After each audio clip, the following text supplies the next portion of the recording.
Y'all remember all these folks, there are a lot of people in support of the Palestinians, the folks, there were a lot of Muslims, they were not happy with Vice President Kamala Harris, and there were people who were campaigning against her. Now, we tried to warn them in terms of really what's going on and how, okay, but y'all, you know, matter of fact, I was going to do this later. I need y'all to roll a FAFO stinger.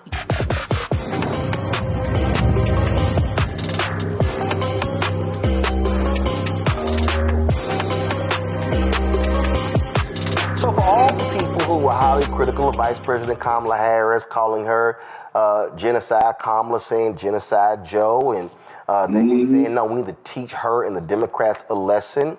And we kept saying, y'all know Crazy Man don't like none of y'all at all. Well, guess what? None of y'all. Moments ago at the White House, and when I say moments, like literally, about 40 minutes ago, the twice impeached, criminally convicted felon Donald the Con Trump held a news conference with the indicted Prime Minister of Israel, Benjamin Netanyahu, who's also crooked.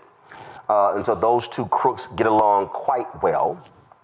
Held a joint news conference. And at that joint news conference, Trump basically said, Palestinians, y'all can go to hell. Y'all ain't never coming back to Gaza. Listen. Gaza is a hellhole right now. It was before the bombing started, frankly, and we're going to give people a chance to live in a beautiful community that's safe and secure. And I think you're going to see a tremendous outflowing of support. I can tell you, I spoke to other leaders of countries in the Middle East, and they love the idea. They say it would really bring stability, and what we need is... He also called Gaza, the Riviera of the Middle East. And this is a question here that came from Kelly O'Donnell with NBC. Thank you, Mr. President, Mr. Prime Minister. You are talking tonight about the United States taking over a sovereign territory. What authority would allow you to do that? Are you talking about a permanent occupation there, redevelopment?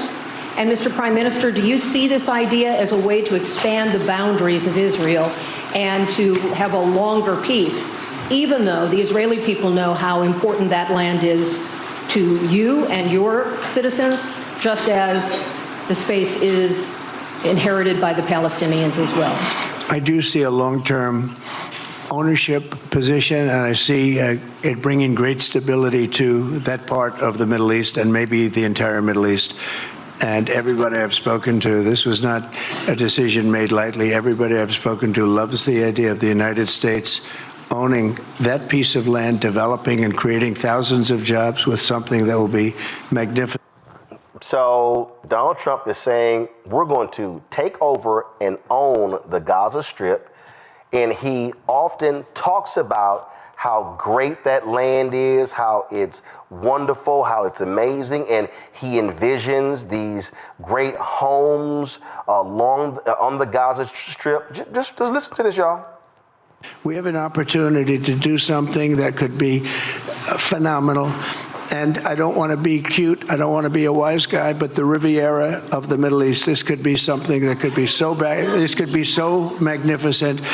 But more importantly than that is the people that have been absolutely destroyed that live there now can live in peace in a much better situation because they're living in hell.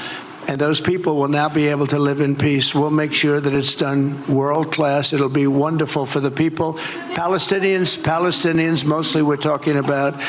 And I have a feeling that despite them saying no, I have a feeling that the king in Jordan and that the general president, but that the general in Egypt will open their hearts and will give us the kind of land that we need to get this done. And people can live in harmony and in peace. Mustafa, where are all of the genocide Don tweets? Where did they all of a sudden go? It's a great question. We know there was all kinds of manipulation that was going on during the election. You had the bots, you had other folks paying folks off to say certain things, and then of course you had other folks who maybe that's how they truly believe, but there was no facts that should have led anyone to believe that Donald Trump was going to do anything but what he just did. So we've seen not only in relationship to Palestine, but we've also heard some of his comments in relationship to Panama and to Greenland and to a number of places, and wanting to make Canada a 51st state and all this other kind of stuff. So he believes that he has power to do whatever he wants because the checks and balances that are usually there in relationship to Congress and to the courts have not been playing out the way that this system was supposed to be built upon. Now, the question becomes, what will the international community do? And where will they show up in relationship to some of the actions that he is talking about trying to do? And then the other part that I always share with folks, and everybody's always like, well, Mustafa, what do we do? What do we do about this, that, and the other? I also remind folks that the midterms is not that far away. So not only do we have to address what's happening in this moment and call out injustices, fund organizations that are trying to do what they can to help folks, we also got to make sure that if you say you don't like what you're seeing now, then you have an opportunity in the midterms to begin the long journey of addressing what is systemically being tried to put in place. Melinda?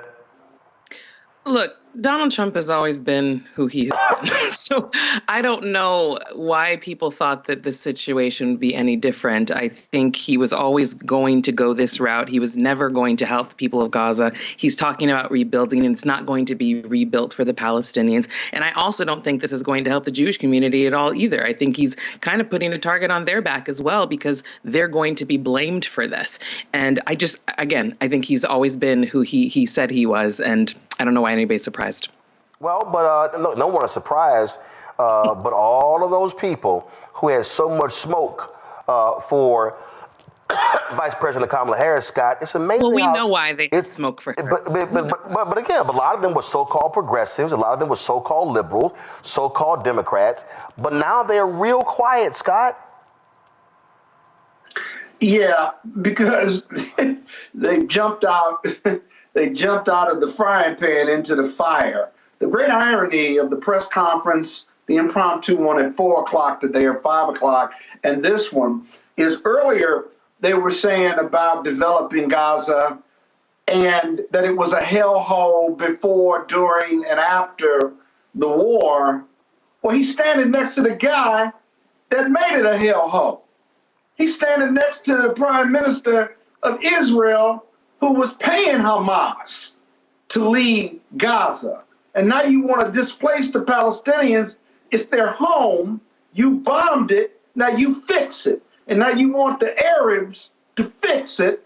As Israel, I was on earlier today with Sununu, the governor of New Hampshire, who is of Arab descent. And he said, well, Israel would play a part in it.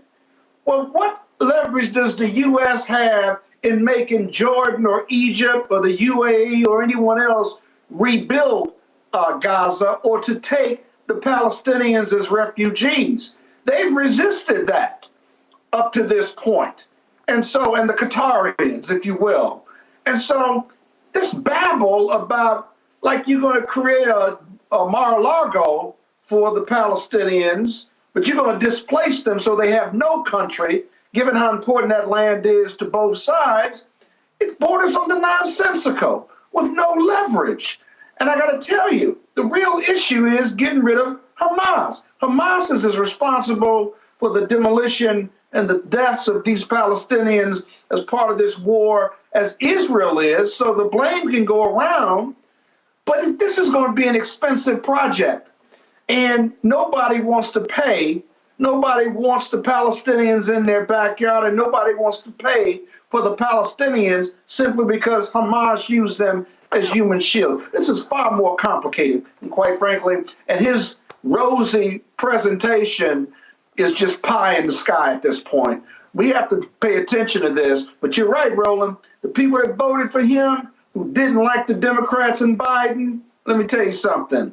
You voted for it, now you own him. You got to live with the consequences of your vote. Hello, I'm Isaac Hayes III, founder and CEO of Fanbase. And right now we're accepting investors in our $17 million round to revolutionize the future of social media. Today, for just $399, you can own 60 shares of stock in Fanbase at $6.65 a share. Go to startengine.com/fanbase and invest today. While the big platforms have grown too massive and disconnected from their users, Fanbase is building a platform where creators and users truly come first. We've already raised $4.8 million from everyday investors who believe in this vision, and now you can join them. This is your chance to invest in a social media tech company with over 1 million users that is disrupting media by allowing anyone to reach all of their following and monetize their content from day one. The market is changing, big platforms are failing to serve their users, and Fanbase is stepping up to fill the gap. Don't wait until it's too late. Invest now. Invest for yourself and your future. Go to startengine.com/fanbase and own the future of social media.